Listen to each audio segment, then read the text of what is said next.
Namo Tassa Bhagavato Arahato Samma Sambuddhassa Namo Tassa Bhagavato Arahato Samma Sambuddhassa Namo Tassa Bhagavato Arahato Samma Sambuddhassa ဒီနေ့သာသနာတော်နှစ်2545ခုဘောဇာတက္ကရာ1363ခုဥဒုဟိမန္တဆောင်းဥဒုဆောင်းတွင်ကာလရာသူလပိကျော်3ရက်နေ့2002ခုနှစ်ဇန်နဝါရီလ31ရက်နေ့ပေါ့ဇာတာပတိနေ့ရန်ကုန်တိုင်းနမတော်လန္တာမြို့နယ်ကွာရင်စီတရုတ်ဗုဒ္ဓဘာသာဘုရားရှိခိုးကျောင်းရောင်မင်းလေးစီအရှိဘက်ပေါ့အတွင်း၌ဆင်ရင်ကျင်းပပြုလုပ်အပ်တော်အဘိဓမ္မာလက်တွေ့အသုံးချသင်တန်းပေါ့68လား69လားရောက်ဟိုတနေ့ကပြောခဲ့တာကတော့ကာယလဟုတာစိတ်တလဟုတာပြောခဲ့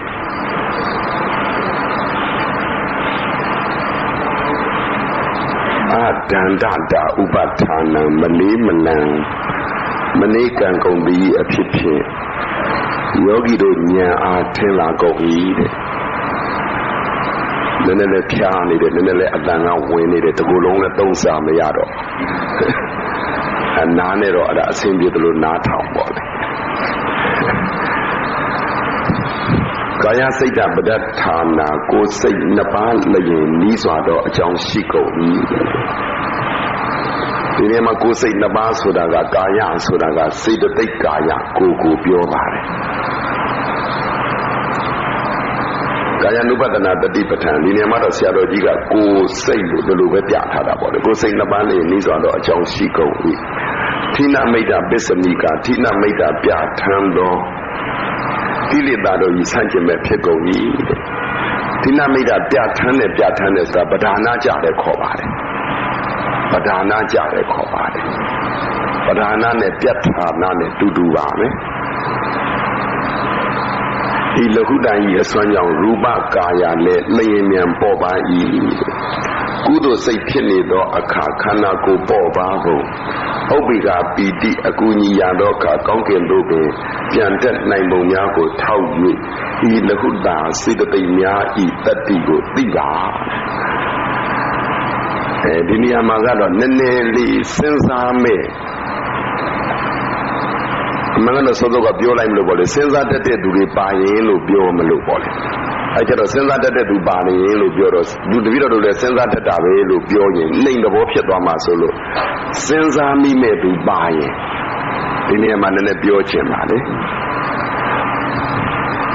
ဟောဒီလဟုတာဤအစွမ်းကြောင့်ရူပကာယလည်းလျင်မြန်ပေါ်ပါ၏ကာယလဟုတာတုံးကစေတသိက်အပေါင်းစိတ်တလဟုတာကစိတ်စေတသိက်တွေပေါ်ပါရင်တဲ့အဲ့ဒီစိတ်စေတသိက်ပေါ်ပါတဲ့ကာယလဟုတာစိတ်တလဟုတာကြောင့်အစွမ်းကြောင့်ရူပကာယလည်းလျင်မြန်ပေါ်ပါ၏ဒါလေးတစ်ချက်စကားလုံးလေးပေါ့စိတ်စေတသိက်တွေပေါ်ပါရင်ကိုယ်ကောင်ကြီးလည်းပေါ်ပါမယ်လို့ဒီလိုဖြစ်ပါလေဒါတော့ကျေးဇူးတော်ရှင်တောင်မြို့မာကနာယုဆရာတော်ဘုရားကြီးရဲ့ပါဠိတိကာတဲကပေါ့ကုသိုလ်စိတ်ဖြစ်နေသောအခါခန္ဓာကိုယ်ပေါ်ပါဖို့ဥပ္ပိကာပီတိအကူညီရသောအခါကောင်းကင်သို့ပင်ပြန်တက်နိုင်ပုံများကိုထောက်၍ဤလဟုတာစေတသိက်များဤတတ္တိကိုသိပါတဲ့ဆရာတော်ဘုရားကြီးတို့ကဉာဏ်ကြီးတော့ရေးထားပုံကဤလဟုတာဤအစွမ်းကြောင့်ဤလဟုတာဤအစွမ်းကြောင့်ဒီအစွမ်းကြောင့်လို့ပြောတဲ့နေရာမှာအာနုဘာဝေနဆိုတဲ့ပါဠိသိကြမှာပါဘဝတုသဗ္ဗမင်္ဂလံယက္ခန္တုသဗ္ဗထေဝတာသဗ္ဗဗုဒ္ဓ ानु ဘာဝေနသဗ္ဗဗုဒ္ဓနံအာနုဘာဝေန သဗ္ဗဗုဒ္ဓတအာနုဘာဝေနသဗ္ဗဓမ္မာနုဘာဝေနသဗ္ဗသံဃာနုဘာဝေနလို့အာနုဘာဝအစွမ်းကြောင့်ဆိုတာရှိ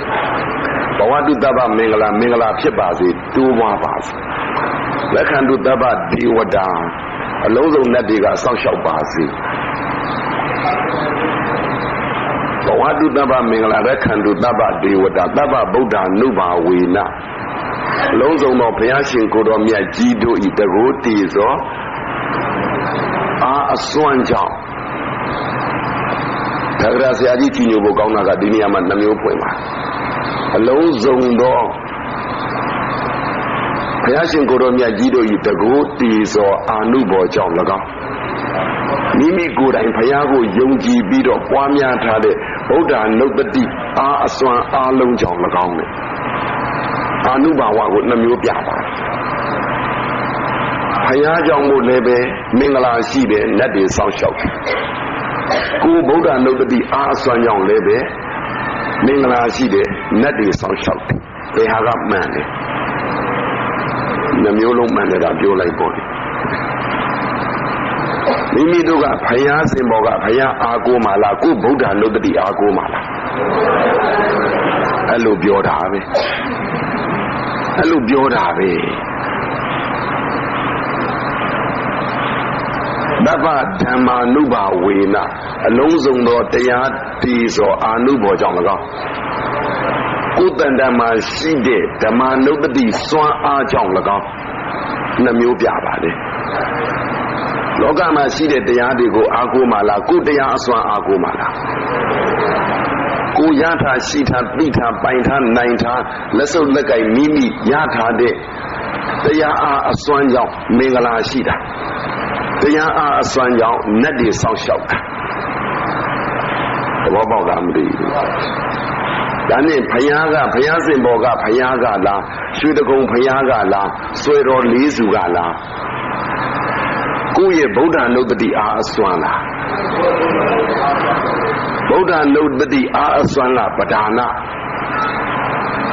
ဟုတ်ပလားဗုဒ္ဓနုတ္တိအားအစွမ်းလားပဒါနဟိုဟာတွေကပဒါနမဟုတ်ပါဘူးလို့ပြစ်ပယ်တာမဟုတ်ဘူးတကယ်လို့များဟိုစင်တုတော်တွေကဟိုရုပ်ပွားတော်တွေကဟိုစီတီတော်တွေကဟိုဘောအုပ်ကြီးတရားဆိုတော့ဘောအုပ်ကြီးတွေပဲမြင်ရမှာဟိုဘီလိုတွေကဘောအုပ်ကြီးတွေကစွမ်းပါတယ်ဆိုရင်အဲ့ဒါကိုသာအာကိုနေပြီးတော့ဗုဒ္ဓနုတ္တိမရှိရင်ဓမ္မနုတ္တိမရှိရင်ဘလို့မှမင်္ဂလာလည်းမရှိဘူးနတ်လည်းမဆောင်လျှောက်ဘူးသဗ္ဗသံဃာနုဘာဝေန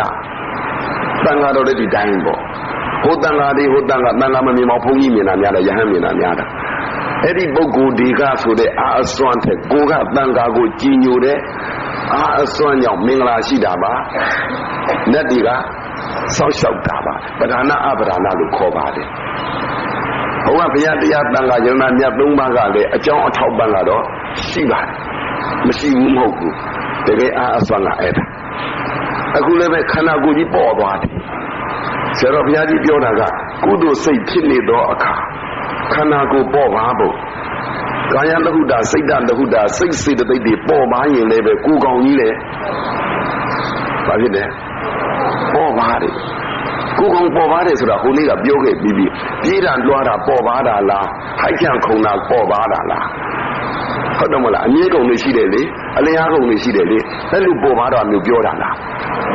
ကိုဖို့ပညာကြီးပေါ်ပါတာကိုပြောတာလားမဟုတ်ဘူးကုသိုလ်နဲ့ပတ်သက်ရင်တွတ်တွတ်လက်လက်ချချက်ချာချာပေါ်ပေါ်ပန်းပန်းလျင်မြန်ဓမ္မစကားအများကြီးပဲကြိုက်တာကုန်ပြောအဲ့ဒါလို့ပေါ်ပါတာကိုဟိုလိုမမြင်လိုက်ပါနဲ့ဒီမှာလည်းပဲနောက်ကဆရာတော်ဘုရားကြီးကပြောပြန်တယ်ဥပ္ပိကပီတိအကူကြီးရတော့အခါပေါ်မတွက်ပါနဲ့ဤလဟုတဤအစွမ်းကြောင့်ရူမကာယလည်းလျင်မြန်ပေါ်ပါ၏အဲ့ဒါကြီးကိုမြင့်မြင့်ခုံနိုင်တယ်ထင်ရမှာဆိုလို့ကုသိုလ်စိတ်ဖြစ်နေတော့အခါခန္ဓာကိုယ်ပေါ်သွားဖို့လွှားကနေသွားတာထင်နေမှာဆိုလို့ဥပ္ပေကပီတိအကူကြီးရတော့အခါကောင်းကင်တို့ပင်ပြန်တက်နိုင်ပုံပြောခဲ့ပါတယ်အဘိဓမ္မာသင်္นานအရင်တုန်းကမဟာကပိနမင်းကြီးတို့လေမဖြတ်ဘူးလားဖြတ်လားမြစ်30လေဘုရားဖူးဖို့လေဗုဒ္ဓနုတ္တိကဘာလို့တာလဲဖြတ်တာ ဓမ္မနုပတိနဲ့ဘာလို့တာလဲဖြတ်တာသံဃာနုပတိနဲ့ဖြတ်တာမြင်းခွာရေးတော့မဆုပ်ဘူးတဲ့မြင်းခွာရေးတော့မဆုပ်ဘူးတဲ့သဘောပေါက်တယ်နော်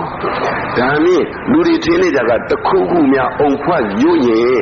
မြင်းနဲ့အဲ့လိုမျိုးကူးလို့ရတယ်လို့ထင်နေကြတယ်အုံဖွက်လားဗုဒ္ဓနုပတိလား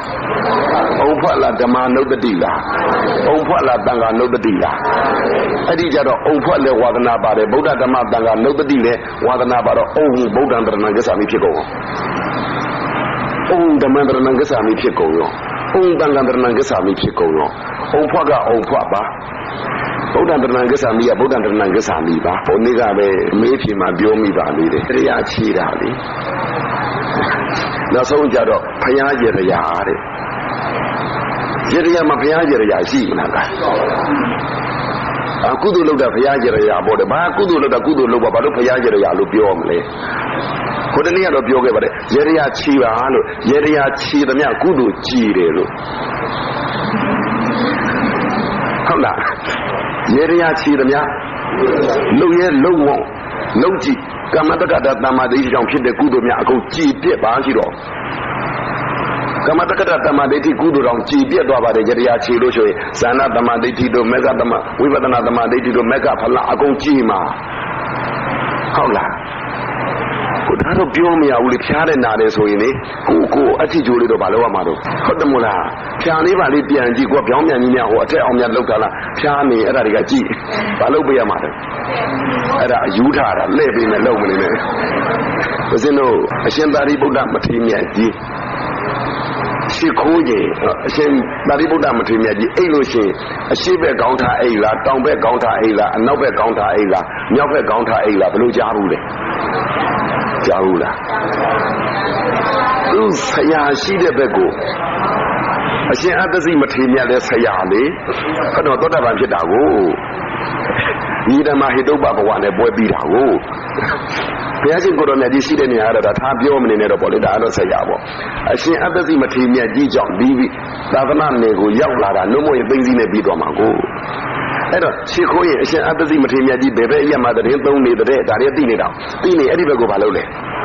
ခေါင်းထားတယ်အနောက်ဘက်အရက်မှာတရင်သုံးနေတဲ့ဆိုပဲထားလဲအနောက်ဘက်ခေါင်းထားတယ်အရှိဘက်လို့အဲ့ဒါဆိုသူတို့ကတင်နော်အခန်းကကျင်းနေပတ်ချောက်ကိုလဲနေမှာပဲမှတ်ထားပါရတရားချင်းပါကြည်တာ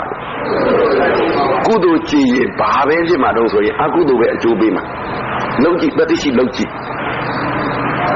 လောက်ပါတယ်လေတတိကိုလည်းရှိပြီးသားမို့လို့ဗာတတိမိုက်တဲ့တတိပေါ့အဲ့လိုစိတ်ဖြစ်နေတော့အခါခန္ဓာကိုယ်ပေါ်ပန်းကိုဥပ္ပေကပီတိမြင်းအောင်မှကြွတက်သွားတယ်ပြောစရာရှိတယ်ကာယံတဟုတစိတ်တတဟုတစေတသိက်တွေကြောင့်စိတ်တွေကြောင့်ပေါ်ပါပြီးတော့စိတ်စေတသိက်တွေပေါ်ပါပြီးတော့ခန္ဓာကိုယ်ကြီးပေါ်ပါပါတယ်ဆိုတော့လူစိထားတဲ့မြင်းကဘယ်ကဘယ်လိုလုပ်ပေါ်ပါမလဲတွက်ကြည့်တော့ဉာဏ်နဲ့တွက်ကြည့်တော့သဘောပေါက်လားကာယံတဟုတစိတ်တတဟုတကြောင့်ခန္ဓာကိုယ်ကြီးမြစ်ကိုဖြတ်သွားတာကောင်းကင်ကိုပြန်တက်သွားတဲ့ဥပ္ပေကပီတိလိုမျိုးအဲ့လိုတက်သွားနိုင်တာဒီစိတ်စေတသိက်တွေကြောင့်ဖြစ်တဲ့စိတ်စားရုပ်တွေပါပေါ်ပါလို့ပြောရင်မြင်းကဘယ်လိုဖြတ်တော့ဟုတ်လားမြင်းကဘယ်လိုဖြတ်မလဲမြင်းစိတ်မှာလဟုတာဖြစ်လားသဘောပေါက်ဒါသိချင်စဉ်းစားရမှာတော့ဒါတွေကအမေဘုရားပြဿနာတွေကခဏခဏလာတာဗုဒ္ဓနုဘာဝေနဘုရားရှင်ကိုယ်တော်မြတ်ကြီးကိုမြတ်တကယ်ယုံရင်အဖေဖရာတကယ်ယုံရင်သာသမီတွေပါယုံလေအဖေဖရာလေးစားအမေဖရာလေးစားမိဘဖရာတရားတကယ်လေးစားရင်သာသမီတွေပါလေးစားတဲ့အဖေကအရက်တော့ကြည့်ဗုဒ္ဓနုဘာဝေနပဲပြောခြင်းနဲ့အရက်နုဘာဝေနတော့မပြောခြင်းဘူးအဖေကအရက်ကိုသဘောကျလို့အရက်နုဘာဝေနလုပ်နေအဲ့ဒီအရက်နုဘာဝေနကြောင့်သားတွေပါဟုတ်လားဒါကြောင့်မို့မဟာကပိနမင်းကြီးတို့ဖြတ်တဲ့နေရာမှာမဟာကပိနမင်းကြီးတို့ကဗုဒ္ဓနုပတိကိုတကယ်ဟိုအာရပါရပြောရင်အားကောင်းမောင်းတန်ပေါ့လေတကယ်ကိုအာရပါရဗုဒ္ဓနုပတိစစ်အားဒီကောင်းတော့သူနဲ့ဆက်ဆိုင်သမျှကိုယ်တွေပေါ်ကုန်တော့ပြောတာမဟုတ်ဘူးနော်သူနဲ့ဆက်ဆိုင်သမျှသူစိတ်ဆန္ဒဖြစ်လို့သမျှသဘောပေါက်လားမသိဘူးသစ်တပင်ကောင်းရင်အဲ့ဒီဥပမာကိုမြင်ရင်လူတွေကဘာပဲမြင်တယ်ဆိုတော့တပင်ကြီးကအကြီးဒီကလေးတွေကဟိုနာပြည်စုပ်တို့စာကလေးတို့အကောင်တစ်ပေါက်လောက်နားတာပဲမြင်နေတာအဲ့ဒီကတဆင်ကမှရွှေတဲ့မျိုးတဲ့မှာတဦးတယောက်ကများအရာရှိအရာခံကြီးဖြစ်လို့ ကြီးဆိုတာဟိုကြီးရွှေမဟုတ်တဲ့ကြီးပြောတာမဟုတ်တော့ကြီးပြောတာဒါမှမဟုတ်လို့ရှိရင်တယောက်လောက်ကများတထေးကြီးဖြစ်လို့အဲ့လိုဖြစ်လိုက်ရင်ကျန်တဲ့သူတွေဘာဖြစ်လဲအလိုလိုရေမြင့်တော့ဒါတွေလည်းအကုန်သိတာပဲသူတို့ရေမြင့်တော့ကြာတင်းတယ်လို့ဘာလို့လဲဖြစ်လာတာတွေကအဲ့ဒါအာနုဘာဝေနာပဲနောက်ကြာဘူးမှာဗာပြောရင်ဥပ္ပေကပီတိလို့ဆိုရင်ဥပ္ပေကဆိုတာဒီအဟုတ်လျင်မြန်တာသွားတာပေါ့လေကိုဝန်တဲ့အမျိုးသမီးလေမိဘတွေကတောင်ထိပ်နှစ်ခတ်ပွဲတပင်သွားမယ်သူဗုဒ္ဓနုတ္တိဟာရွှေတကုံများဟို6တက်9တက်တိုက်ကလမ်းဖူးရရင်စီမီအောင်နေမီးအောင်နေနဲ့ထိန်နေနေပြီးဟာအကုန်လုံးဘုရားဘူးသွားကြတယ်ဟေးဆိုပြီးအဲ့လိုမျိုးပီတိဖြစ်တယ်လို့ပေါ့ကိုယ်လွယ်ထားတဲ့အဲ့ဒီအမျိုးသမီးဟာသူတို့သွားဘုရားဘူးရိုးရိုးသွားတဲ့လူတွေတည်းရှိရနေရောက်နေတယ်အဲ့ဒါဥပ္ပေကပီတိတွေပဲဖြစ်ချင်ဘူးလားအဲ့လိုနေမြန်ကတော့တတ်ပါတယ်အဲ့ဒါနေပြီးဖြစ်ဖို့တော့ဥပ္ပေကပီတိအကူညီရတော့အခါကောင်းကင်သို့ပင်ပြန်တက်နိုင်ပုံများကိုထောက်၍ပီတိဆိုတာကပီတိအဟောဥပ္ပေကပီတိကတက်ပါတယ်ဒါပေမဲ့ဒီဥပ္ပေကပီတိတက်တယ်ဆိုတာဗုဒ္ဓနုတ္တိကြောင့်ဥပ္ပေကပီတိလည်းဖြစ်နိုင်တယ်ဓမ္မနုတ္တိကြောင့်လည်းဥပ္ပေကပီတိလည်းဖြစ်နိုင်တယ်သံဃာနုတ္တိကြောင့်လည်းဥပ္ပေကဖြစ်ပီတိလည်းဖြစ်နိုင်တယ်ပြောလိုပါတယ်ပီတိဒီထဲမှာပီတိဖြစ်ဘူးတဲ့လူရှိပါလိမ့်မယ်။ဘာနဲ့ဆက်တဲ့ပီတိလဲလို့ပြောเสียရှိတာ။ပီတိဆိုတာနှစ်သက်မှုပါ။ဟိုဇန်အနေနဲ့ပြောရင်ဒါဝိတက်ဝိသရာပီတိဒုက္ခဧကဂရအနေနဲ့ပါတာပါ။အဲဒီကပီတိကတော့ဇန်ပီတိပေါ့။တနည်းပြောလို့ရှိရင်ပီတိဖြစ်တဲ့အာယုန်တွေကိုပြန်ကြည့်ဒါပီတိစေတသိက်ကြပြန်ပြောမယ်။ဟိုနေ့ကလည်းနည်းနည်းပြောခဲ့ပါလေ။သဘောကျစရာတွေ့လို့ပီတိဖြစ်တာရဲ့သဘောပေါက်လို့ပီတိဖြစ်တာရဲ့ကွာတယ်လို့ပြောခဲ့ဟုတ်တယ်မလားသဘောကျစရာတွေ့လို့ပီတိဖြစ်တာရဲ့သဘောပေါက်လို့ပီတိဖြစ်တာတခါလေသဘောပေါက်ပြီးကိုယ့်ဟာကိုပီတိဖြစ်ဘူးပါလေအဲ့ဒီပီတိဖြစ်ဘူးတဲ့အရာသာရဲ့တခုခုကိုသဘောကျလို့ပီတိဖြစ်ဘူးတဲ့အရာသာရဲ့မကွာဘူးလားကွာဘယ်သူကသာသဘောပေါက်လို့ဓမ္မပိတိန်ဒုက္ခံသေတိတဲ့ကြားဘူးတယ်မို့လားအဲ့ဒီမဟာကပိနမင်းကြီးကတာပဲဓမ္မပိတိန်ဒုက္ခံသေတိဓမ္မပိတိန်ဓမ္မပိတိကိုဒုက္ခံချမ်းသာစွာသေတိတောက်သုံးရ၏မိဝဲရဤတဲ့သုံးဆောင်ရဤတဲ့အရေးကြီးတာကဓမ္မပီတိဆိုတာကဓမ္မောတဘာဝေလို့ပြောတော့သဘောပေါက်တဲ့အနေနဲ့ဖြစ်လာတယ်ဗာလေပီတိဖြစ်ရမှာအဲ့ဒီသဘောပေါက်ဖို့ကလည်းပဲနည်းနည်းတော့ဒီမှာဟောလေးပြောချင်ပါတယ်ဘောဇဉ်9ပါးပြောချင်ပါတယ်ဟောတနေ့ကဘုန်းကြီးမှာတရားဟောကြည့်တယ်ဘောဇဉ်ဟောဖို့ပဲဟောလို့မရဘူးပြန်လွတ်ချပြရတယ်ပေါ့ဘုဇင်ကိုဒီလိုဟောခြင်းပါတယ်ဒီလိုပြောခြင်းပါတယ်အဲ့ဒီဘုဇင်အဲ့ဘုန်းကြီးမှာဟောတဲ့တရားကိုရှုံးမဆရာတော်ဘုရားကြီးဆေးရုံမှာသွားပြီးတော့ပြလျှောက်ပြတော့လူတွေကတရားသိဖို့မလွယ်ပါဘူးတဲ့ဒီလိုတရားပွဲတွေမှာအဲ့လိုဟောတော့ဟောတဲ့နဲ့ဟောဖို့မလွယ်ဘူးတဲ့မမှန်လို့ဆရာတော်ဘုရားကြီးတို့တပည့်တော်အဘိဓမ္မာကြရင်ပြောပါဦးမယ်ဗျာအေးကောင်းတယ်တဲ့အဘိဓမ္မာကတော့နည်းနည်းပြောလို့ရမယ်လေဘုဇင်တရားကိုတဲ့ဘာဖြစ်လို့လဲဆိုတော့အဘိဓမ္မာကိုယ်တွေဆရာတော်ကြီးစီရောက်တာကိုရောက်တော့အဲ့ဒါဆိုဆရာတော်ကြီးဆန္ဒလေကိုကသိတော့အဲ့ဒါလေးတော့ခဏပြောမယ်လို့မှန်းတာပေါ့ဘုဇင်9ပါးပြောပုံက2မျိုးရှိပါတယ်ဘုဇင်ကိုအားထုတ်ပုံနဲ့ပြောရမယ်ဘုဇင်ဖြစ်ပုံနဲ့ပြောရမယ်ဘုဇင်ဖြစ်ပုံများစွာတည်းမှာစာမာကဘာကိုညွှန်းထားလဲဆိုအာနာပါနတတိညွှန်းထားအာနာပါနတတိပွားရင်တတိပဋ္ဌာန်4ပါးဖြစ်တယ်တတိပဋ္ဌာန်4ပါးပွားရင်ဘုဇင်9ပါးဖြစ်တယ်ဘုဇင်9ပါးဖြစ်ရင်မဉ္ဇဉ်ပူညာရပြီပေါ့အာနာပါနတတိပွားရင်ရှိရင်ပေါ့မိမိတန်တမှာမိမိစိတ်မှာအာနာပါနတတိရှိရင်တတိပဋ္ဌာန်4ပါးဖြစ်ပြီတတိပဋ္ဌာန်4ပါးရှိရင်ဘုဇင်9ပါးဖြစ်ပြီဘုဇင်9ပါးရှိရင်မဉ္ဇဉ်ပူညာဖြစ်ပြီစကလုံးကြည့်သုံးသွားပါလေအာနာပါနတတိဘာလဲဖြစ်ရင်လားရှိရင်လားဟမ်အာနာပါနတတိပွားရင် အာနာပါနတတိဖြစ်ရင်အာနာပါနတတိရှိရင်သုံးမျိုးပြောလိုက်ပါတယ်စောစောကမပြောခုသူတို့နားရှုပ်လို့ပြန်ပြောတာအာနာပါနတတိပွားရင်အာနာပါနတတိဖြစ်ရင်အာနာပါနတတိရှိရင်အာနာပါနတတိရှိတဲ့အဆင့်ရောက်ရင်တတိပဋ္ဌာန်၄ပါးဖြစ်ပါတယ်ရှိတာမလားသေးဘူးနော်အာနာပါနတတိရှိရင်တတိပဋ္ဌာန်၄ပါးဖြစ်ပါတယ်တတိပဋ္ဌာန်၄ပါးဖြစ်ရင်တတိပဋ္ဌာန်၄ပါးရှိရင်တတိပဋ္ဌာန်၄ပါးရှိရင်ဖြစ်လို့မဟုတ်ဘူးတတိပဋ္ဌာန်၄ပါးဖြစ်တယ်လားပြီးတော့မှပါလေတတိပဋ္ဌာန်၄ပါးရှိရင်ဘုဇင်9ပါးဖြစ်ပါတယ်ဘုဇင်9ပါးဖြစ်ရင်ဘုဇင်9ပါးရှိရင်ဖြစ်ရင်မတုံးတော့ဘူးဘုဇင်9ပါးရှိရင်မဉ္ဇဉ်ပူညာဖြစ်ပါတယ်အစကပြန်ပြောမယ်ဒါအရေးကြီးတယ်ကာယကတတတိလို့လည်း၃လေးရှိပါတယ်အာနာပါနတတိလို့လည်း၃လေးရှိပါတယ်အာနာပါနတတိကိုပဲပြောစို့အာနာပါနတတိဖြစ်ရင်မတိုင်ခင်ကပွားရမှာအာနာပါနတတိပွားရင်အာနာပါနတတိဖြစ်ရင်အာနာပါနတတိရှိရင်ပွားဖို့အရေးကြီးတာလားဖြစ်ဖို့အရေးကြီးတာလားရှိဖို့အရေးကြီးတာလားရှိဖို့အရေးကြီးရင်မဖြစ်ဘူးတဲ့သူမှရှိအောင်လုပ်လို့မရဘူးဘာဖြစ်ဘာလို့အောင်မလဲဆိုရင်အာနာပါနတတိရှိတယ်ဆိုတာကတတိအားတွေရှိလာဖို့တတိအားတွေရှိလာဖို့ကတတိဘာလို့ရမလဲဖြစ်ရတတိဖြစ်ဖို့အတွက်ကပွားရမှာပွားတယ်ဆိုတာဘာလဲဗမာစကားတအားရှုပ်တာပွားတယ်ဆိုတာဘာဝေတိတိဘာဝနာပွားခြင်းလို့ခေါ်တယ်ဘာဝေတိပွားဤလို့ခေါ်တယ်တကယ်အဓိပ္ပာယ်နဲ့ကဘာဝေတိတိဘာဝနာဘာဝေတိဖြစ်စေဤဖြစ်စေခြင်းကိုပွားတယ်လို့ခေါ်ပါတယ်အလိုလိုဖြစ်လာမှာမဟုတ်ဘူးဖြစ်အောင်ဖြစ်စေတာကိုဘာလို့တာလဲပွားတယ်လို့ခေါ်တယ်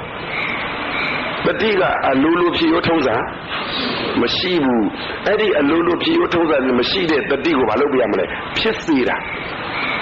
ကိုဗမာလိုပြောတော့ဗါလဲပွားတာအဲ့လိုပွားဖြစ်စေမှဘာဖြစ်မှာလဲတတိလေးဖြစ်မှာဘာတတိဖြစ်မှာလဲအာနာပါနတတိအာနာပါနတတိဆိုတာကအာနာပါနကထွက်လေဝင်လေအာယုံထွက်လေဝင်လေမှာဖြစ်တဲ့အာယုံထွက်လေဝင်လေကိုအာယုံပြုတ်တတ်တယ်ဗါလဲတတိရှင်းလားဗျာအာနာပါနတတိဆိုတာဒီအာယုံထွက်လေဝင်လေ၌ဖြစ်သောတတိအာယုံကအာနာပါနကိုဒါမီအာနာပါနထွက်လေဝင်လေနဲ့ပတ်သက်ပြီးတော့ပြောခဲ့ဘူးတယ်နော်ဒါပုံတရဏိမိတ်မပြောဘူးလို့လည်းမသိပါဘူးပြောဘူးလေထွက်လေဝင်လေနဲ့ပတ်သက်ပြီးတော့ဆက်က3မျိုးပေါ့18မျိုးရှိတာဒါပေမဲ့အကြမ်းမြင်ပြောရင်ထွက်လေကိုရှုတတ်ပြီးတော့ဝင်လေကိုမရှုတတ်တယ်လို့ရှိတယ်ဝင်လေကိုရှုတတ်ပြီးတော့ထွက်လေကိုမရှုတတ်တဲ့ပုဂ္ဂိုလ်ရှိတယ်သဘောပေါက်လားမလို့ခုပြောတာထွက်လေကိုပဲရှုတတ်တယ်အာနာပဲရှုတတ်တယ်ပါဏမရှုတတ်ဘူးပါဏပဲရှုတတ်တယ်အာနာပဲမရှုတတ်ဘူးအဲ့ဒီပုဂ္ဂိုလ်ဟာတတိအစစ်မဖြစ်သေးဘူးတဲ့ဒါဖြစ်လို့လဲဆိုထွက်လေပဲရှုတတ်တယ်သူဒါကိုပဲတရားထင်တာတော့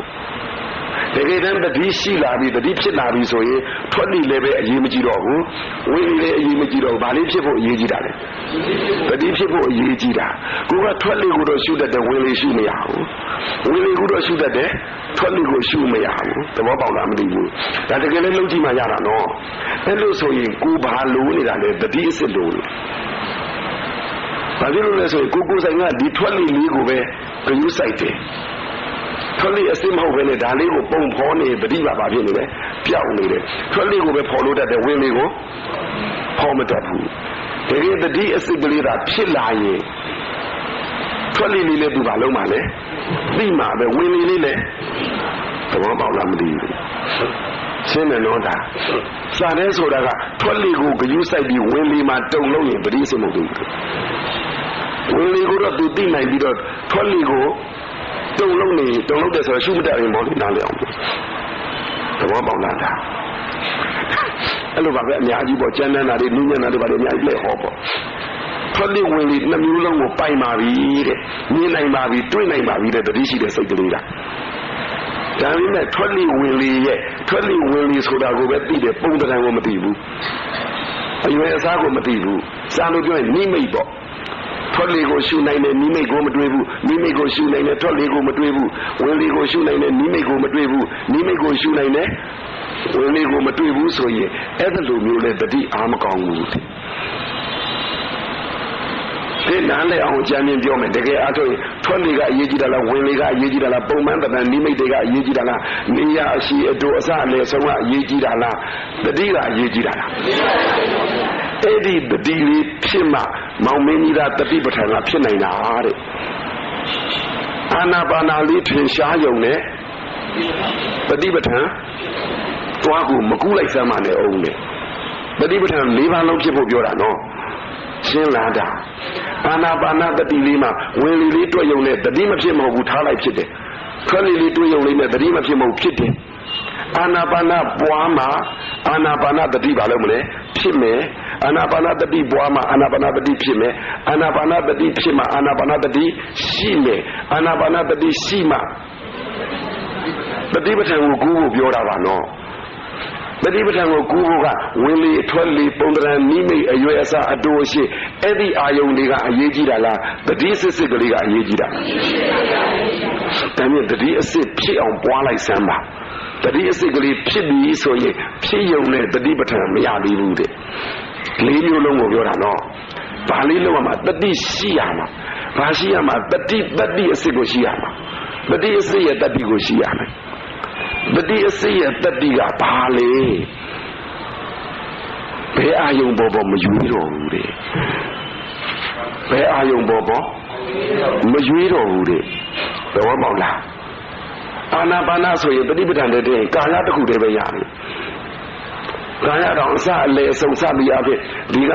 ကာယပေါင်းထားတဲ့သမုဟသင်္ခါတော့ကာယောပဲရတယ်တတိပဋ္ဌာန်၄ပါးဖြစ်ခြင်းရင်အာယုံဘက်ကအရေးကြီးတာလားတတိဘက်ကအရေးကြီးတာလားတတိသာရှိလိုက်စမ်းပါတတိသာရှိလိုက်စမ်းပါတတိလေးဖြစ်တာရှိတာမဟုတ်ဘူးလားဘုရားဆိုတော့ဖြစ်ခါများနဲ့အာမကောင်းဘူးအာမရှိသေးဘူး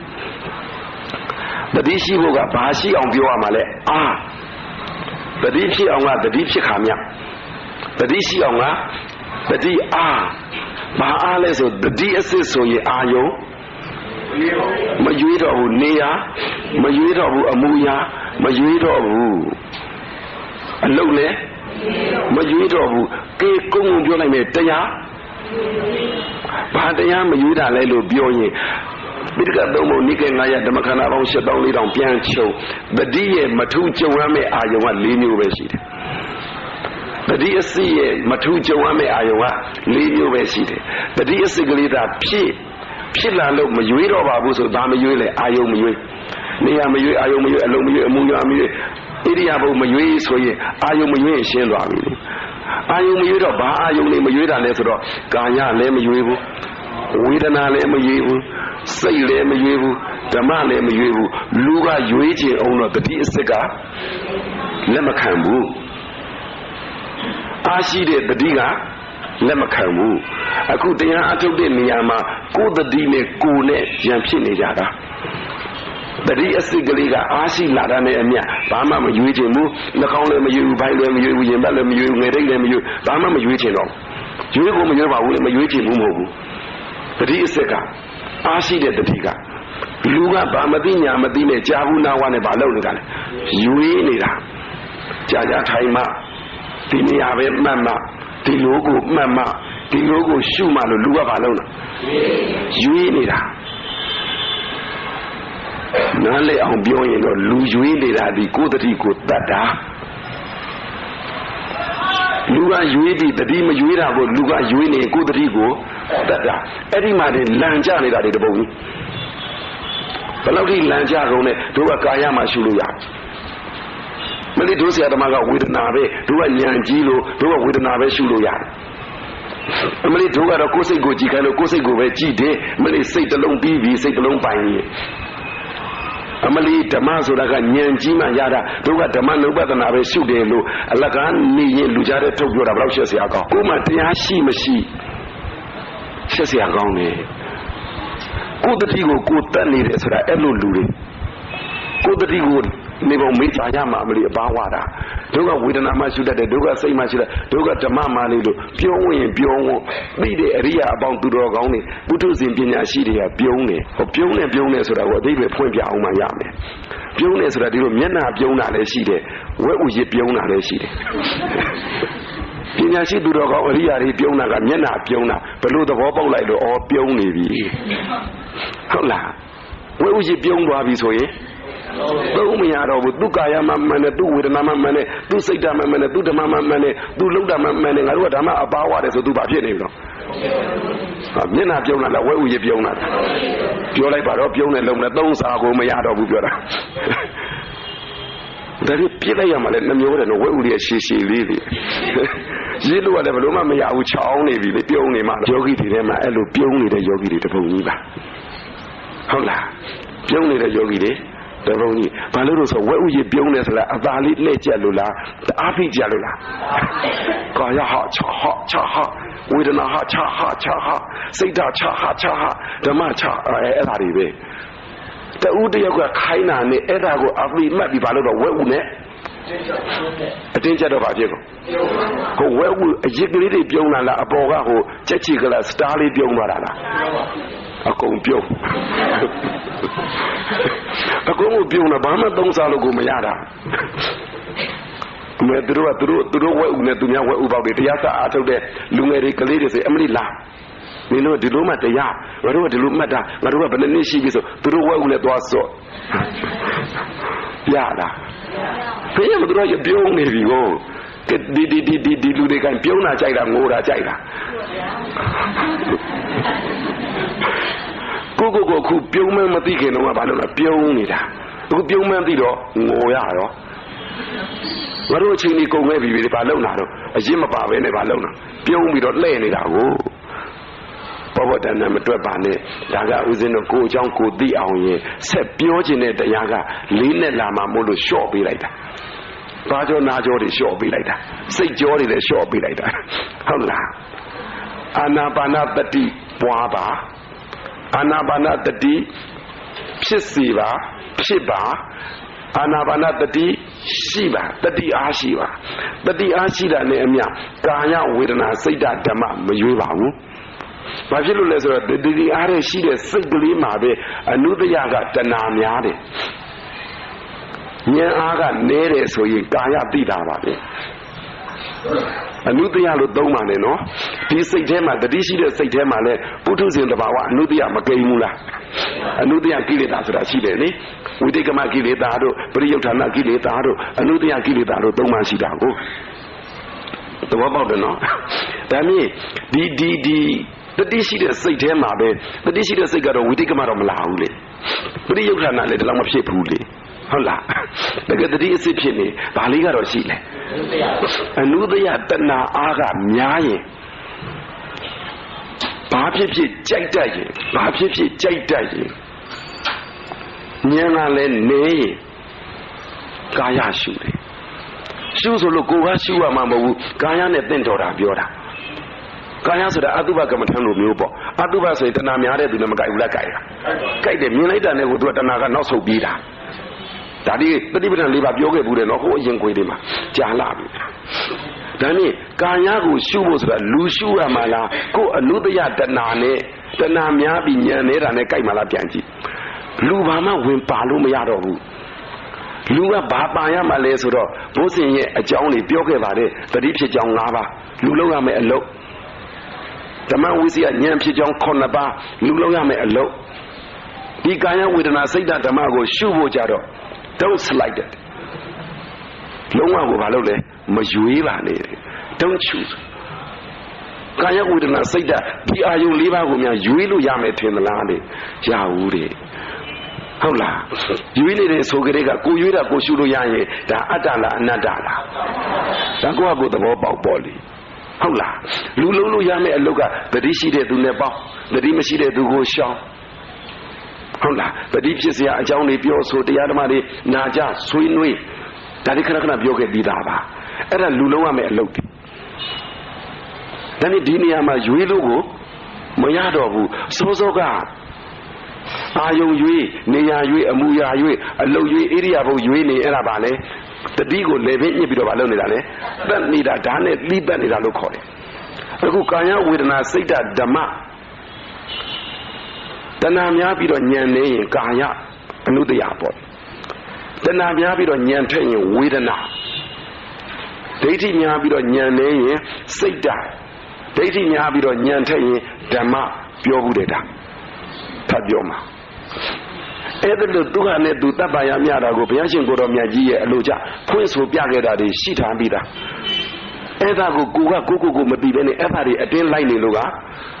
မရဘူးကာယဝေဒနာစိတ်ဓမ္မကိုရွေးရှုနေတယ်တခုတည်းရှုနေတယ်ဆိုရင်စောစောကတတိကိုလေပင်ညက်တတ်တာတတိကိုလေပင်ဓာတ်နဲ့လိတတ်တာကာယဝေဒနာစိတ်ဓမ္မကိုကြိုက်တာရွေးရှုနေဉာဏ်ကိုဖြတ်တတ်တာအဲ့ဒီကြတော့ဉာဏ်မလာတော့ဘူးစောစောကတတိရှိခဲ့ပြီးပြီနော်တတိဖြစ်ခဲ့ပြီးပြီနော်အဲ့ဒီတတိဖြစ်လာရကနေဒီကာယဝေဒနာစိတ်ဓမ္မကိုမှအဲ့လိုရွေးနေပါသေးတယ်ဆိုရင်ဉာဏ်အလုံးမဟုတ်တော့ဘူးပါလေလူအလုံးတဲ့ခဏပြောရင်ဟန်အလုံးပေါ့ဒီဉာဏ်အလုံးမဟုတ်ဘူးပါလေဟန်အလုံးဘာဟန်လဲဆိုတော့လူကြားတဲ့ကြိုင်မိဘကမ္မထအထုလို့တို့ကဓမ္မအနုပဒနာဘာလို့ဉာဏ်ထက်မှရတာကိုဉာဏ်ထက်ကြီးဆိုပြီးတော့လေအဲ့လိုဖြစ်ချင်အဲ့ဒါဟန်မင်းတဏှာများပြီးတော့ဉာဏ်နေရင်ကာယအပေါင်းအစုတွေကိုမသိနိုင်တာအပေါင်းအစုတို့ကိုအဟုတ်ကြီးထင်တာအဲ့ဒါလိုမျိုးပေါ့အတုပတွေကိုအကောင်ထင်တာအတုပလက္ခဏာလို့သုံးမရပေမဲ့ဒီနေရာမှာအတုပပဲအတုပသဘောကိုမြင်တယ်လို့ခေါ်ရတယ်ကာယကအစုပ်အသက်နှလုံးအသားအသွေးလက်သက်ခြေသက်ဘာညာ32ခုထတာစုပေါင်းထားတာကာယဒါမျိုးဝေဒနာကြတော့တဏှာများတယ်ဉာဏ်ထက်သွားတယ်ဘာဖြစ်လို့ဝေဒနာကနံတရားလေသူ့အာယုန်တွေကတွက်ကြည့်ဦးဇင်းတို့ကတော့ဟိုဖျားနေလို့ပြောတယ်ပဲတွက်လိုက်ပေါ့လေကိုကြိုက်လို့ပြောတယ်လို့မလုံးနဲ့ရှောက်သီးထုတ်ကြည့်ရှောက်သီးထုတ်ကရှောက်သီးဘက်တွေကကောင်းတာလားအရသာကောင်းတာလားဟမ်ရှောက်သီးထုတ်ကကောင်းတာလားအရသာကောင်းတာလားရှောက်သီးထုတ်ကမကောင်းဘူးပေါ့ဟမ်ရှောက်သီးထုတ်ဆိုတာပကံထဲမှာနေထားတာလေပစုံကြောက်တွေရောဘာတွေရောညာတွေရောလေဟုတ်တယ်မလားရှောက်သီးထုတ်ကလေဟုတ်တယ်မလားပကံထဲမှာအကုန်နေထားတာချိုးချင်းဆက်ငံခါဖတ်နေထားတယ်ပေါ့မတွဲနဲ့နော်ညံနဲ့လိုက်စင်စားနော်တုံးလိုက်နော်သိချတောင်းပန်ပါလေဦးဇင်းတို့ဒီဟာကပြောဖို့ကြုံကြမှာကြုံမှာပေါ့ဒါမြင်ရှောက်သီးတို့ကကောင်းတာလားအရသာကောင်းတာလားရှောက်သီးတို့နေထားတဲ့ဟာကိုကကောင်းတယ်ထင်ပေမဲ့ရှားပေါ်တင်လိုက်တော့ရှောက်သီးကလေကြီးထဲမစိမ့်တာဘူးပြစ်ထားတာကြာပြီခါနေဟုတ်လားပကံလေးကရှောက်သီးတို့ကြိုက်တာလားရှားပေါ်ကအရသာကြိုက်တာလား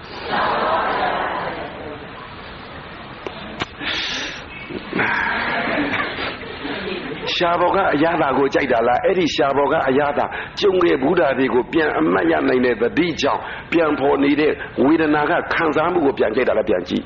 တအားနှုတ်သွားပြီညံမထက်ရင်မရဘူးဟုတ်လားရှားဘောကအရသာကကောင်းတာလားတချို့ရှားဘောမှာရှောက်သီးပစုံကြောင့်ငရုတ်သီးငံပြားရည်ဘာကမှမပါဘဲနဲ့ကိုလေစိတ်ထဲမှာဘာလုပ်နေတာလဲခံစားနိုင်တယ်သဘောပေါက်လားမပြောဘူးမသုံးဘူးအရေးကြီးလို့ဒါလူတွေထင်နေတာကဟိုကောင်ကြီးကကောင်းတယ်ထင်နေတာဟိုကောင်ကြီးကကောင်းတာထင်တာမဟုတ်တကယ်တမ်းကျတော့ဘာလဲရှားဘောကကောင်းတာလားခံစားတဲ့ကောင်ကကောင်းတာလားအဲ့ဒီခံစားတဲ့ကောင်ကကောင်းပါတယ်လို့သဘောကျတာကိုတဏှာလို့ခေါ်တယ်ဝေဒနာပစ္စယတဏှာဆိုတာအဲ့ဒါဟိုစက်ဝိုင်းကြီးတဲ့ဟာပြောတာမဟုတ်ဘူးဝေဒနာပြီးမှတဏှာဖြစ်တာလည်းမဟုတ်ဘူးဒီအရာသာအရင်ကကြုံဘူးလို့လည်းဗာလေတဏှာပေါ်တာဒီတဏှာပေါ်လို့လည်းပဲဒီဝေဒနာမျိုးအရာသာမျိုးကိုဗာလို့လေဝေဒနာခံစားမှုကိုပြန်ဖော်တာအဲ့ဒါကိုဝေဒနာပစ္စယတဏှာပစ္စယဝေဒနာလို့ခေါ်ပါတယ်ပဋိစ္စသမုပ္ပါကိုပေါ့လေးတွားမလို့စမ်းပါနဲ့ဖယားညံညီတို့အာနန္ဒာသူသိပါတယ်ဆိုတာတော့ပြောတယ်ဟဲ့ညီဘအာနန္ဒာမင်းအရာမဟုတ်ဘူးတဲ့သဘောပေါက်လားဝေဒနာပစ္စယတဏှာဝေဒနာကြောင့်ဘာဖြစ်တာလဲတဏှာဖြစ်တာဝေဒနာပြီးမှတဏှာဖြစ်တာတော့ဘာလို့မဟုတ်တာတော့ဆိုတော့ဝေဒနာဆိုတာကအရင်ကစားခဲ့ဘူးတဲ့ဝေဒနာတွေမရှိဘူးလား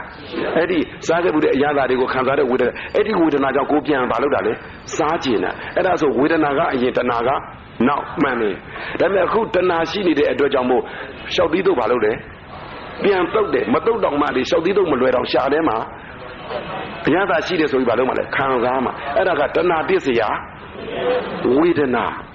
တဏှာပြီးမှဝေဒနာဖြစ်တယ်လို့ဝေဒနာပြီးမှလည်းတဏှာဖြစ်တယ်တခါတလေဝေဒနာနဲ့တဏှာနဲ့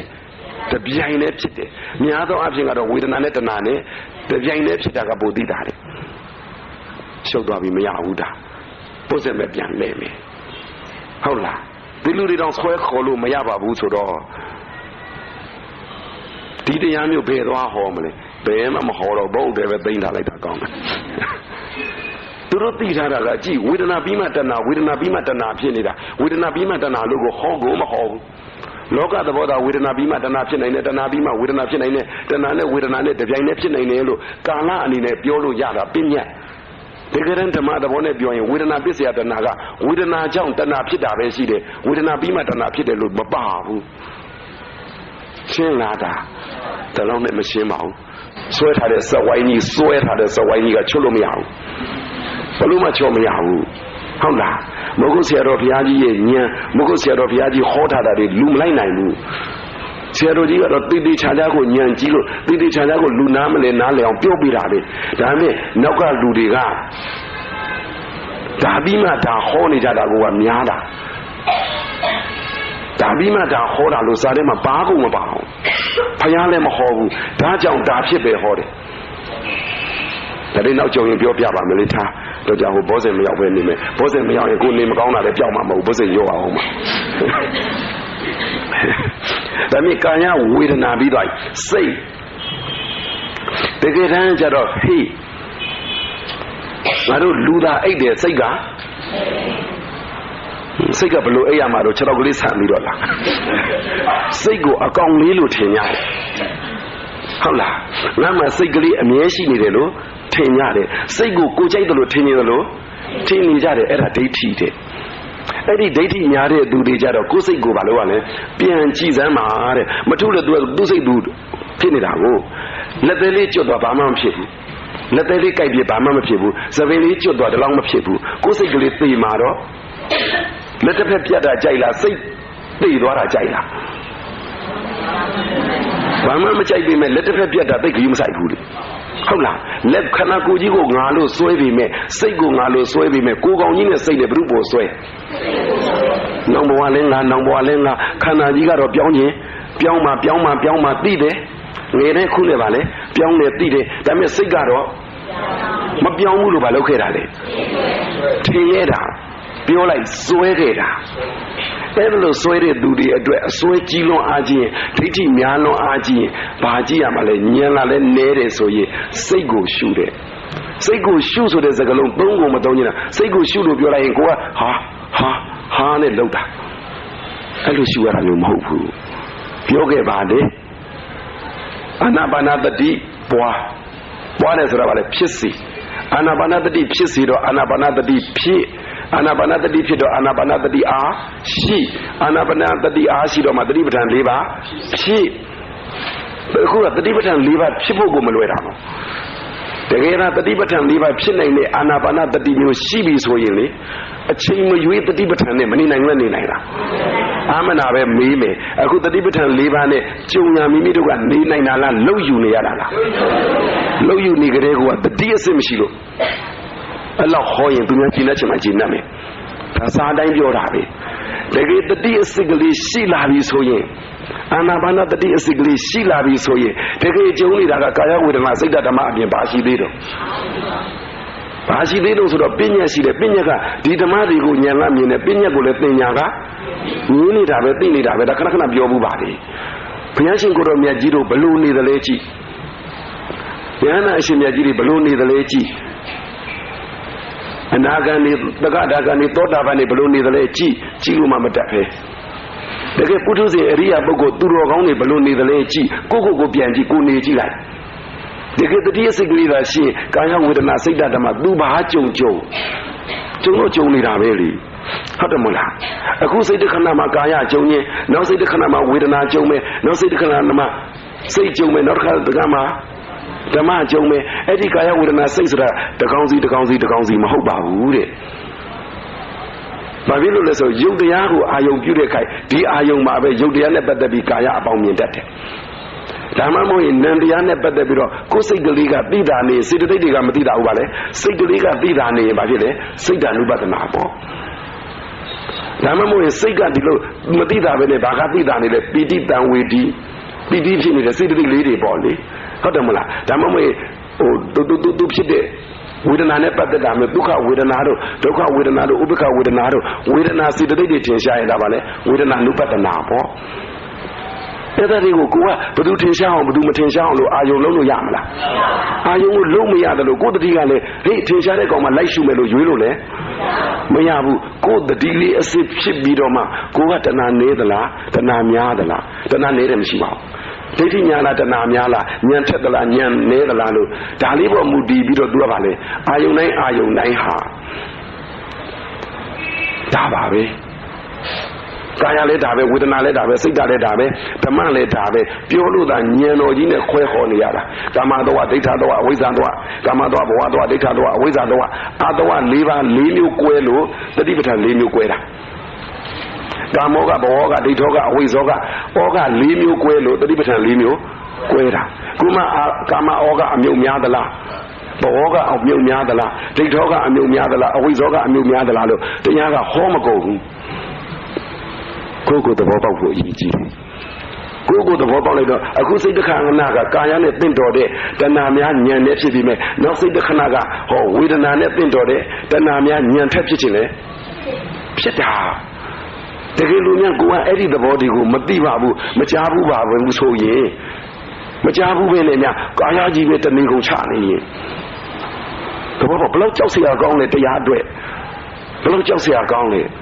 ကျေးဇူးတော်ရှိုးမဲ့ဆရာတော်ဘုရားကြီးနဲ့ခုနေ့ကဆေးရုံမှာစကားပြောတာဆရာတော်ကြီးကပြောတယ်ဦးစင်နာတရားပြနေကြတာဟာတဲ့တီးတီးချာချာလေးပိုင်ပိုင်နိုင်နိုင်ဦးစင်တို့သဘောပေါက်တယ်လို့ပြန်ပြောတာပေါ့လေဆရာတော်ဘုရားကြီးကတူတူလေးပြောတော့တိုင်းပိုင်ပိုင်နိုင်နိုင်ကိုတိုင်းနဲ့သိစာနဲ့ပြီးနဲ့သိအောင်လုပ်ပြီးတော့မှခေါ်တဲ့သူတော်တော်ရှားတယ်တဲ့ဘလို့ကြောက်เสียကောင်းတဲ့ခုပြောကြည့်လေဟုတ်တယ်မလားတခုတည်းသာတိုင်တဏှီကုံကာယကြီးရမရတဏှီကုံဝေဒနာကြီးတဏှီကုံစိတ်ကြီးတဏှီကုံဓမ္မကြီးပဲတစ်သက်လုံးကမ္မထန်တစ်မျိုးတည်းနဲ့ရမရတော်ကြောက်เสียကောင်းတယ်လို့ဦးဇင်းတို့မဟောရဲဘူးမပြောရဲဘူးဘာရှိလို့မပြောရဲဘူးသဘောပေါက်လားမသိဘူးဘိုးစင်သွားမှချွေးလေးနဲ့ထွက်လာပြီချွေးထွက်လိုက်တော့ပြောင်းရင်ပြောက်တော့မှအတန်နဲ့ထွက်လာတော့မှပေါ့လေချွေးထွက်ရင်အတန်ထွက်လာလိမ့်ကာယဝေဒနာစိတ်ဓာတ်ဓမ္မကြတော့ဒိဋ္ဌိလည်းများရတယ်ဉာဏ်လည်းထည့်ရတယ်ဒိဋ္ဌိများတယ်ဆိုတော့ဓမ္မသဘောတရားတွေရှိနေတာကိုမမြင်ဘူးပြောခဲ့ဘူးတယ်နော်သိရွကြွေတာတွေ့ုံနဲ့ဘာဖြစ်တာလဲပိစိကဗုဒ္ဓဖြစ်တယ်ယဟန္တာဖြစ်တယ်ဆိုပါတော့လည်းပြောသိရွကြွေတာတွေ့ုံနဲ့ယဟန္တာဖြစ်တယ်ဒါနဲ့ယဟန္တာဖြစ်ခြင်းဘာကြည့်ရမှာလဲသိရွကြွေတာကြည့်လို့ခိုင်းနေတဲ့နည်းတွေတပုံကြီးဟုတ်လားယဟန္တာဖြစ်တာဆိုတော့သိရွကြွေတာတွေ့လို့လားသဘောပေါက်လို့လားအဲ့ဒီသဘောပေါက်တဲ့ဉာဏ်ရအောင်လားသင်ပေးဖို့အရေးကြီးတယ်သဘောပေါက်တဲ့ဉာဏ်ရအောင်သူရသွားရင်သိရွကြွေတာတွေ့ရင်းနဲ့လေသိရွကြွေတာမဟုတ်ဘဲနဲ့သိရွကလေးပို့ကြီးလာတာတွေ့ရင်းနဲ့လေသဘောပေါက်လားဒါမြင့်သိရွကြွေတာသူများယဟန္တာဖြစ်တိုင်းကိုယ်အကျွေးကြီးပဲလိုက်ကြည့်လို့ကတော့မျိုးနည်းစပယ်အမိုက်ကောက်တယ်လို့ဖြစ်နေမှာဟုတ်လားသဘောပေါက်တယ်နော်ဒါမြင့်ကိုပြန်ကြည့်ကိုဘလို့အားထုတ်မှလဲဆိုသဘောပေါက်ဖို့အရေးကြီးတာဘာလို့သဘောမပေါက်တာလဲဆိုရင်သဘောတွေကိုကိုမသိလို့ပေါ့သဘောပေါက်တယ်ဆိုတော့သဘောအာယုန်ထိဉာဏ်ကဘာဖြစ်သွားလဲပေါက်သွားတာရောက်သွားတာကိုခေါ်တယ်သဘောတရားအာယုန်ထိကိုအာယုန်ရဲ့သဘောတရားတွေဒီကိုဘာလို့လဲဉာဏ်ကပေါက်သွားတာဘယ်အာယုန်ဖြစ်သဘောမရှိတဲ့အာယုန်ပြောစမ်းသဘောမပေါ်တဲ့အာယုန်ပြောစမ်းဘယ်အာယုန်ဖြစ်သူ့သဘောသူရှိပြီးသားအဲ့ဒီသဘောပေါက်နိုင်တဲ့ဉာဏ်မျိုးကိုကမရှိလို့ဉာဏ်ရှိအောင်လုပ်ရမှာဉာဏ်ဓမ္မဝိစီယဉာဏ်ဖြစ်ကြောင်း9ပါးလက်သေးချီပဲညကြီးမချိုးပဲမနေနဲ့မညစ်ပတ်နဲ့တဲ့ကောင်းစုပ်ပွားကြီးမနေနဲ့တဲ့ကြီးတွေနဲ့တဲ့ဟုတ်လားတတ်ရနေတဲ့တန်ရှင်းနေတဲ့အပြင်ဝတ္ထုလည်းတန်ရှင်းမသေးအတွင်းဝတ္ထုလည်းတန်ရှင်းပါသေးတယ်ဟောဘူးပါတယ်ဒါတွေ9မျိုးဉာဏ်ရှိတဲ့သူနဲ့ပေါင်းဉာဏ်မရှိတဲ့သူနဲ့အဲ့ဒါတွေဟုတ်တယ်မလားသိမဟောကြတော့တော့မြန်သွားမှာဟိုမှာ9မိနစ်10မိနစ်လောက်ပဲလို့တော့တယ်ကဲဒါဖြင့် တတိပဋ္ဌာန်၄ပါးကတော့ရှင်းပြီလေအရင်ကလည်းပြောခဲ့ဘုဇင်မှာဘုရားရှင်ကိုယ်တော်မြတ်ကြီးဟောထားတယ်ဘုဇင်ကတတိသင်္ခါတော့ဒါကတော့စုံရိယကာထာပြန်လောက်လာတာကာထာပြန်လောက်လိုက်တာပါစုံရိယအောင်ဘုဇင်ကတတိသင်္ခါတော့ဓမ္မနံဝိဇယောတထဟိလေတကယ်သာအာနာပါနတတိကနေပြီးတော့တတိပဋ္ဌာန်၄ပါးတတိတစ်ဆင့်တက်သွားပြီနော်အာနာပါနတတိကအာယုံအာနာပါနတစ်ခုတည်းတတိပဋ္ဌာန်၄ပါးတတိကြတော့ကာယဝေဒနာစိတ်ဓမ္မအာယုံ၄မျိုးအဲ့ဒီ၄မျိုးကိုပေါင်းလိုက်လို့ရှိရင်လောကမှာရှိသမျှဘယ်အာယုံဖြစ်သွားတယ်လောကမှာရှိသမျှဘယ်အာယုံဖြစ်အပေါ်မှာတကယ်တတိမရွေးပဲတတိအစစ်အားရှိပြီဆိုရင်တဲ့ဓမ္မဝိဇ္ဇာဆိုတာပါးကိုပါနေတယ်တဲ့ပြန်ပြောမယ်နော်ဒါအရေးကြီးတယ်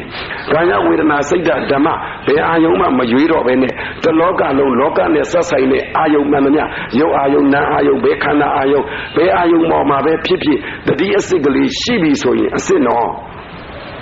တတိအစစ်ကလေးအားရှိပြီဆိုရင်ဓမ္မဝိဇ္ဇာတန်ဘောစဉ်ဆိုတာပါးကိုပါနေတယ်ဓမ္မဝိဇ္ဇာဆိုတာဆန်းစစ်တာတနည်းပြောပါဆိုဉာဏ်ပေါ့ဉာဏ်အနုစားပေါ့နောက်ကဥပိ္ပခာရှိသေးတာကိုသင်္ခါရုပ္ပခာဉာဏ်လို့ပါတော့ဥပိ္ပခာတန်ဘောစဉ်ရှိသေးတာသူ့ကိုထောက်သောအဖြစ်ဓမ္မဝိဇ္ဇာတန်ဘောစဉ်ဆိုတာဗာလေဉာဏ်အနုကဒါကကာယပဲဒါကဝေဒနာပဲဒါကစိတ်ပဲဒါကဓမ္မပဲလို့လူကဆန်းစစ်ရမှာလားဓမ္မဝိဇ္ဇာကဆန်းစစ်မှာလား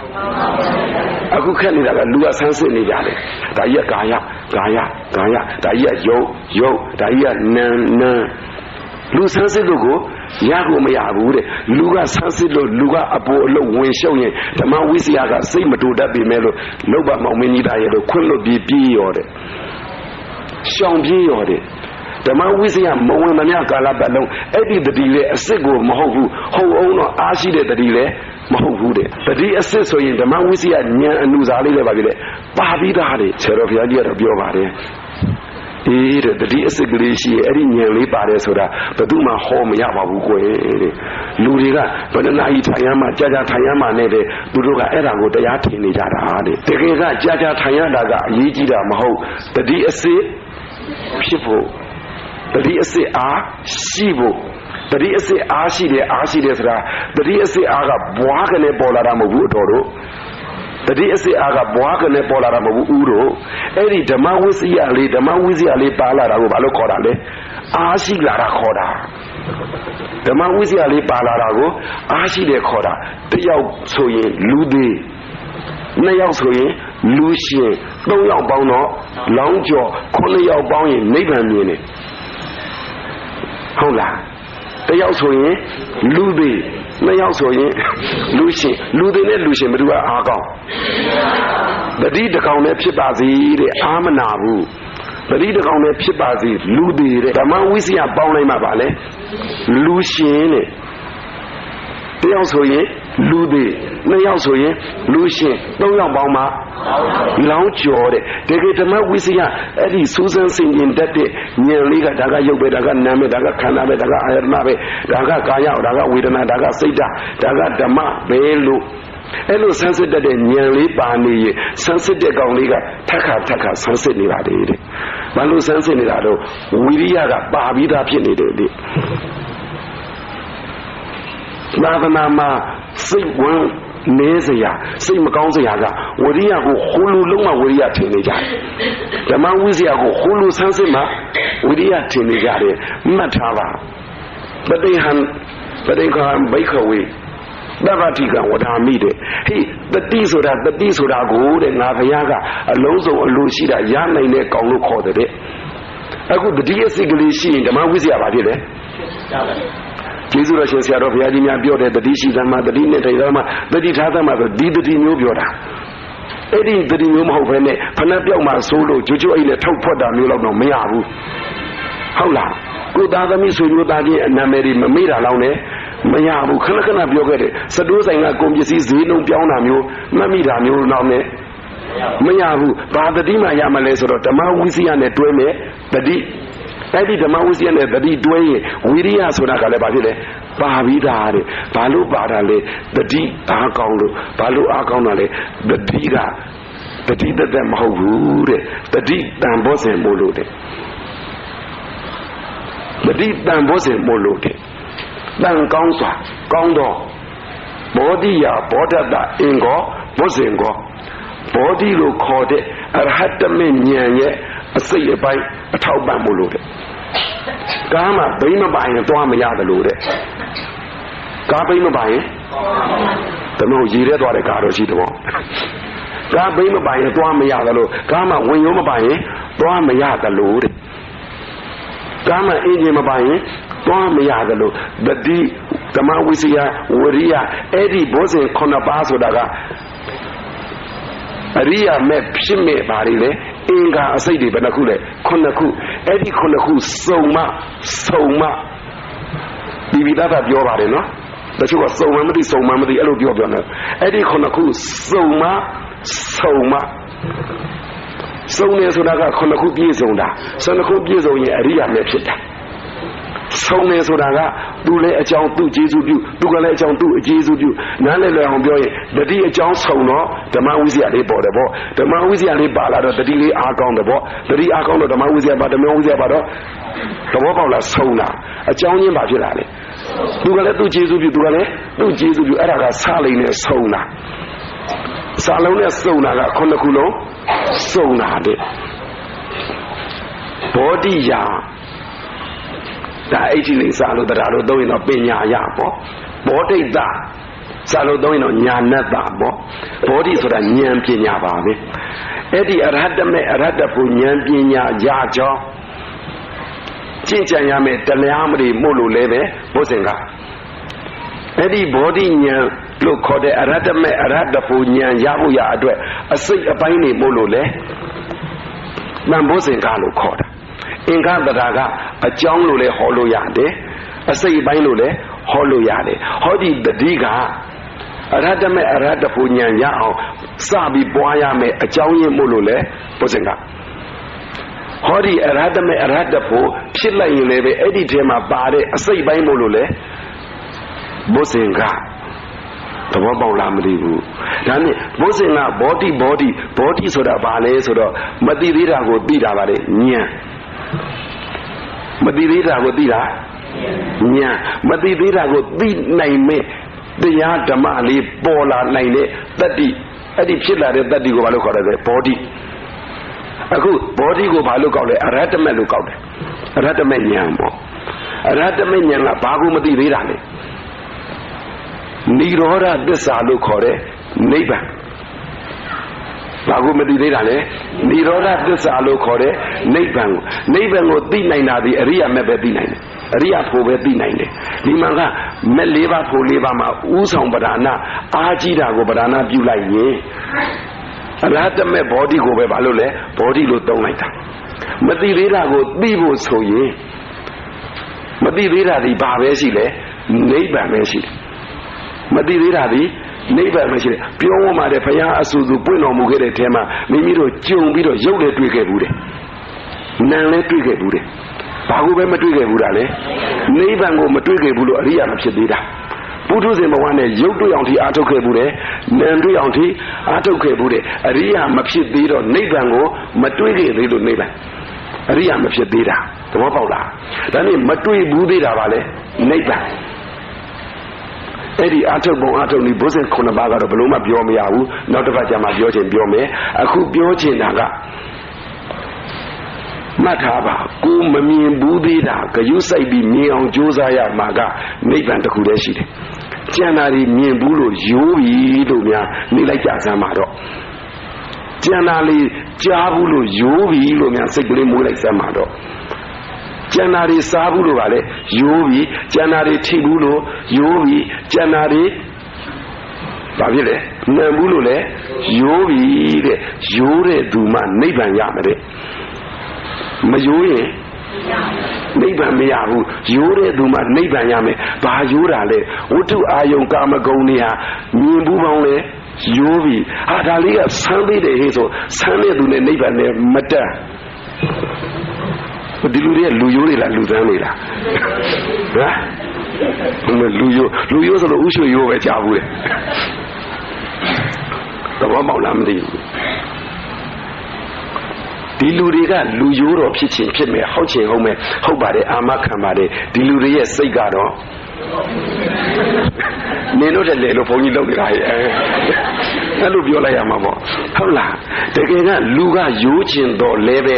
ဆရာကောင်းသမားကောင်းတွေနဲ့တွေ့တယ်သာသနာနဲ့တွေ့တယ်ဒီလိုမျိုးတရားဓမ္မတွေနာကြားရတယ်သင်္นานတွေတက်ရတယ်လူကရိုးကျင်တော့လဲပဲဘယ်သူမရိုးတာလဲဟုတ်တယ်ဒီလူတွေစိတ်မရိုးဘူးလားဘုံတွေကြောက်เสีย